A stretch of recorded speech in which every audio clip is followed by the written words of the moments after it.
Welcome back. मियां साहब, बात हो रही थी बजट पे जी, और आपने ऑपोजिशन के बारे में बताया कि वो जाते हुए बहुत सारे तोहफे इस मुल्क को देके गई।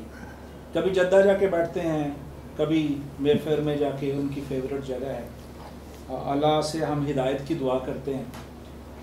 जो ऑपोजिशन का रोल है बजट के बारे में पर्टिकुलरली, आपको लगता है कि वो हुकूमत और मुल्क अजीज़ को मुस्तहकम करने में आपका साथ दे रहे हैं या वो मगरबी ताकतों के साथ खड़े हैं? वो मुकम्मल तौर पर मगरबी ताकतों के साथ खड़े हैं, इंटरनेशनल एस्टेब्लिशमेंट के साथ वो खड़े हैं, क्योंकि उनको बहुत बड़ा खदशा हो गया है और खदशा यकीन में बदलने जा रहा है कि इमरान खान अब अल्लाह ताला उसको सेहत दे, तंदुरुस्ती दे, जिंदगी दे, वो जिंदगी की आखिरी सांसों तक इस पाकिस्तान की हिफाजत भी करेगा, इस पाकिस्तान की तरक्की तरवीज के लिए दिन रात एक करेगा।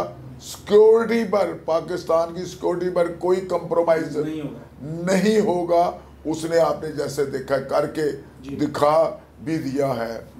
अब पैसे की बात जो है, इमरान खान वो शख्सियत है, जब सेपरेशन हुई जुमैमा के साथ तो वहाँ कोर्ट में दो डॉक्यूमेंट आए। एक ये इनकी तरफ से था, खान साहब की तरफ से, ये बनी गला का उनके एक ही घर है बस और प्रॉपर्टी सिर्फ, और दूसरी तरफ से गोल्ड स्मिथ कंपनी जो कि वर्ल्ड वाइड है। उन्होंने कहा लो जी, ये गोल्ड स्मिथ कंपनी जो है उसकी तरफ से आपका ये 26 मिलियन पाउंड ये आपको हम दे रहे हैं। अच्छा, वैसे मियां साहब, अपार्ट फ्रॉम जोक, उस वक्त वो 26 मिलियन पाउंड ले लेते लेकिन मुल्क को दे देते, सर क्या फर्क पड़ता था? लेकिन उनकी सोच जो है वो वो बड़ा अच्छा जबरदस्त आपका क्वेश्चन है। उनकी सोच थी सबसे पहले पाकिस्तान, उस हवाले से उनकी शर्त भी थी जी। उनकी शर्त थी जुमैमा की कि आप इधर ही रहेंगे, आप यहाँ से नहीं जाएंगे। ठीक है जी। और इसलिए उन्होंने उसको ठोकर मारी 26 मिलियन पाउंड को वो छोड़ के सिर्फ और सिर्फ इस पाकिस्तान के लिए है, क्योंकि पाकिस्तान जो है हमारे बुजुर्गों ने हजारों लाखों कुर्बानियां देकर हासिल किया, जिनमें उनके भी बुजुर्गान शामिल है। इमरान खान साहब के जो हम उनको सॉरी माजरा के साथ काठे पठान कहते हैं, जलंधर वाले पठान कहते हैं हम जिन्हें, उनका भी बहुत बड़ा किरदार है इस पाकिस्तान को बनाने में। कायद मोहम्मद अली जिन्ना के साथ, जनाब अल्लामा इकबाल के साथ, लियाकत अली खान के साथ, सर सैयद के साथ, उनका भी बहुत बड़ा एक किरदार, बहुत बड़े नाम है। वो लंबी फहरिस्त हो जाएगी, बिन वक्त उधर चले जाएगा। लेकिन उनकी सोच थी ये पाकिस्तान, इस पाकिस्तान के लिए करना है, तो सब कुछ छोड़कर वो पाकिस्तान आए। और आज आप देख लें कि जो प्राइम मिनिस्टर उसका जो बजट है उसमें करोड़ों रुपए की बचत इन्होंने की है, जबकि पास्ट प्राइम मिनिस्टर साहब चाइना जाते थे और जहाज पर उनके लिए पाकिस्तान से ग्वाल मंडी से पाए लेने आता, पाए खरीदे लेकर जाता था। सर वो शौकीन आदमी है खाने पीने का, सर वो पैसा हमारा है, हमारी खून पसीने की कमाई है। वो डीजल पेट्रोल हमारा लगता जहाज में। सर आप जब डीजल की बात करते हैं तो मेरा कहीं दिमाग और चला जाता है, मौलाना डीजल साहब की तरफ चला जाता है, फिर वो और लंबी बात शुरू हो जाएगी। और उनका भी बड़ा जबरदस्त है। आप 2 मिनट में जरूर मैं अर्ज करनी चाहूंगा, माशाल्लाह उनको भी आज फर्स्ट टाइम उनको एक बहुत बड़ा धचका महसूस हुआ, क्योंकि लास्ट 20 साल वो जनाब कश्मीर कमेटी के चेयरमैन रहे हैं और वहां से तमाम मराहत लेते रहे हैं। हुकूमत पीपल्स पार्टी की है, वो कश्मीर कमेटी के चेयरमैन है। हुकूमत मुस्लिम लीग नून की है, वो कश्मीर कमेटी के चेयरमैन है। हुकूमत मुस्लिम काफ की है, वो कश्मीर कमेटी के चेयरमैन है। ये फर्स्ट टाइम हुआ है, इमरान खान आया है तो उनको घर भेजा गया है जी। घर तो आपने भेज दिया सर, लेकिन वो जो आपका जज्बा था कि हम इनसे वो कौम की खाई हुई जो दौलत है वो वापस लेंगे, लूटा हुआ माल इनसे रिकवर करेंगे, तो बहुत सारे लुटेरे नाम लिए बगैर, आपको भी पता है हमें भी पता है, बैठे हुए हैं सब, क्यों नहीं हाथ डालते? आली साहब बहुत बहुत मिसालें हैं। मैं अभी लेटेस्ट आपको एक मिसाल दे देता हूँ, मैं ख्याल है बहुत काफ़ी होगी आपके लिए। सुप्रीम कोर्ट के जज इजाजुल हसन साहब का ये बयान है, 9:30 बजे केस की हेयरिंग हो रही है, 11:30 बजे केस वाइंड अप करने जा रहे हैं, उससे पहले आधा घंटा दे रहे हैं कि जी फौरी पूछ के आए जी ये क्या सूरत हाल है। 12 बजे जनाब उनको इजाजत मिल जाती है। तो ये है सर हमारा यहाँ पर हुकूमत किसकी है? तो हुकूमत हमारी है। हम तो लेजिस्लेशन के लिए आपको बताया कि असेंबली में 6 दफा बिल पेश कर चुके हैं। वो कहते जी पहले ही आना रो दे हमें को आपने माजरत के साथ क्या करना है जिसमें आप बेबस हैं? हम बेबस नहीं है, हम अपने लगे हुए हैं और अब इंशाल्लाह ताला सेनेट में भी हमारी मेजोरिटी हो गई है। अब बजट पास इंशाल्लाह हो जाएगा, उसके बाद फिर इनकी बारी है, फिर सख्त लेजिस्लेशन की जा रही है कि एक पाई वसूल की जाएगी। देख लीजिएगा फिर कहीं वो बारियों पे बारियां ना लग जाएं। इधर बारियां नहीं लगेगी, बारियां उनकी थी जो उन्होंने आपस में फ्रेंडली अपोजिशन की हुई थी। 5 साल पीपल्स पार्टी के, 5 साल मुस्लिम नून के, और अपना खुर्शीद शाह साहब अपोजिशन लीडर कभी बन रहे हैं तो कभी अपना नवाज शरीफ अपोजिशन लीडर बन रहा है। तो जनाब वो आपस में फ्रेंडली अपोजिशन कर रहे हैं और फिर मुल्क को लूट रहे हैं, लूट खसूट कर रहे हैं।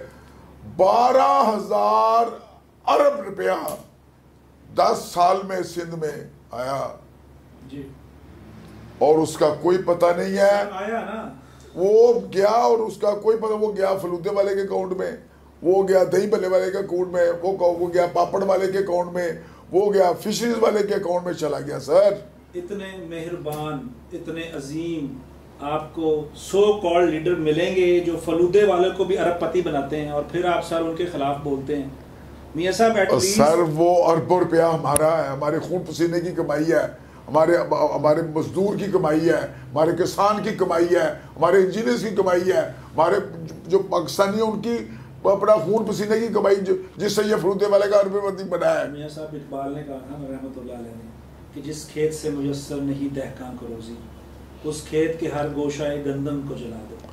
सर पीटीआई इतनी उम्मीदें, इतने बड़े बड़े दावे करके आई थी, इतना खूबसूरत बजट भी पेश कर दिया जी, उसके बाद भी महंगाई वही की वही है सर। वो सारे महंगाई जो है वो खुद साजता है। इस बहुत साल पहले शायद आपने सुना होगा, माशाल्लाह मैं तो ऑस्ट्रेलिया में रहे हैं, लेकिन यहाँ एक लफ्ज़ है ब्लैकिए। हाँ जी, ब्लैकिए जी जी, यहाँ पर बहुत बड़ा एक नाम था ब्लैकियों का जी, जो कि चीनी, आटा, घी सब की ज़ख़ीरा अंदोज़ी करके ब्लैक किया करते थे। अब वो कार्टल माफिया बन चुका है। ये किसने बनाया है? हमें तो 2.5 साल हुए आए हुए। ये किसने बनाया है? ये जो अपना ये जो अपना ये किससे बना? अब इनको पकड़ रहे हैं sir across the board. Khaleem Khan भी बिहाइंड द बार गया है, एज ए मिनिस्टर था, हिस्ट्री ऑफ पाकिस्तान में नहीं हुआ। उसके बाद और दूसरे जिन्होंने भी जिनके खिलाफ इंक्वायरी हुई है सब फेस कर रहे हैं। अब जंगीर तरीन साहब जो कहते नहीं जहाज भर के लाते रहे, जहाज भर के लाते रहे, उनके खिलाफ भी बकायदा मुकम्मल इंक्वायरी हो रही है। और जब इंक्वायरी मुकम्मल होगी उसके मुताबिक जो है उनको सुनने में आया सर अंदर खाते डील हो गई। ये डील नहीं हो बात, ये बस है अब यहाँ पर कानून के हवाले से जो कम हैं उनको अब प्रॉपर दूर किया जाएगा, जिनको चंद दिनों में, महीनों में, पर सालों में दूर नहीं किया जा सकता। ये तो दौर हम इसको मामला को सीधा ट्रैक पर ला रहे हैं। इंशाल्लाह नेक्स्ट 5 ईयर आप देखेंगे कि यहाँ पर कोई पाकिस्तानी बाहर नहीं जाएगा। इंशाल्लाह ताला दुनिया के लोग यहाँ पर आके काम करेंगे, जिन जंगी बुनियादों पर यहाँ पर काम हो रहा है। अपार्ट फ्रॉम बजट और ये सारी डिस्कशंस, सीनियर रहनुमा पीटीआई सेनेटर इजाज़ अहमद चौधरी जी जी बिल्कुल जी, आपके दरीना दोस्तों में भी है। मैं बिल्कुल मैं बताता हूँ आपको। अच्छा मुझे बताइएगा कि उनका क्या किरदार है लाहौर के हवाले से, तंजीम साजी के हवाले से, और उनकी क्या खिदमात हैं? एक जो नॉर्मल जनरल वर्कर है उसके उनसे क्या रिलेशन? देखिए जी बात यह है कि माशाल्लाह इजाज़ चौधरी साहब एक मंजे हुए पॉलिटिशियन हैं और मुझे ये एजाज़ है कि इनके बड़े भाई चौधरी आरिफ मरहूम वो मेरे बेस्ट फ्रेंड थे, तो मेरा बहुत इनके घर आना जाना था। जब ये बिल्कुल बहुत छोटे से थे तो आरिफ से मेरी दोस्ती थी, तो लेकिन माशाल्लाह उस वक्त भी मैं बहुत करंट थे पॉलिटिक्स के हवाले से। उस वक्त भी ये जमीयत में बड़ी सरगर्मियों में बहुत हिस्सा लिया करते थे, बड़े एनर्जेटिक और बड़ा दिन रात ये सियासत के लिए काम किया करते थे। फिर उन्होंने जमात इस्लामी में जमीयत में बहुत काम किया, उसके बाद फिर खान साहब को उन्होंने ज्वाइन किया, और खसूसी तौर पर ख़ास तौर पर मैं समझता पंजाब में पाकिस्तान तहरीक इंसाफ को जिंदा किसी ने किया है, यहाँ पर तंजीम साजी की है, यहाँ मेंबर साजी की है। पाकिस्तान तहरीक इंसाफ में दूसरी पार्टी से तोड़कर दो अपना जो हमारे साथी उनको लाया गया है, तो उसमें इजाज चौधरी साहब का एक बहुत बड़ा किरदार है। दूसरी बात यह है कि ये वर्कर से ऊपर गए हैं, इनको कारकुन की वर्कर की अहमियत का अफादियत का पता है। उस हवाले से अभी आप कॉल करें फौरी वो टेलीफोन उठाएंगे, सेनेटर बन चुके हैं, अभी आप कॉल करेंगे, नहीं अगर वो मीटिंग में बिजी है तो कॉल बैक आएगी। ये है एक वर्कर की पहचान जो नीचे से ऊपर गया है। अदरवाइज आप ये सेनेटर बनने के लिए देखें बात, इस सेनेटर बनने के लिए हमारे पंजाब में ट्रिलियनियर लोग बैठे हुए जो कि बिलियन रुपए देने को तैयार थे खान साहब को, जी हमें टिकट दे दें, ये 50 अरब ले ले, 25 अरब ले ले, 20 अरब ले ले, लेकिन नहीं, खान साहब ने अपने वर्कर को, जिसने इस पाकिस्तान तहरीक इंसाफ के लिए दिन रात काम किया, इस पाकिस्तान तहरीक इंसाफ के लिए घर घर जाकर तंजीम साजी की है, पूरे सादकाबाद से लेकर अटक तक इन्होंने इजाज चौधरी ने बहुत काम किया है, और आज उनको अगर नवाजा गया है तो उसके हकदार है। आखिरी 30 सेकंड हमारे पास बजट पे, बस छोटा सा मैसेज आपका आवाम के लिए। बजट पर जी मैं अपने अवाम से ये कहूँगा कि इंशाअल्लाह ताला जो ये बजट है आपकी उमंगों के मुताबिक बनाया गया है, कोई नया टैक्स नहीं लगाया गया इसमें, लेकिन ये जो प्रोपेगेंडे हो रहे हैं उस पर मत ध्यान दें, आप अपने काम पर ध्यान दें, अपने वर्क पर ध्यान दें, आप जिस शोबे में हैं उसके साथ आप इंसाफ करें।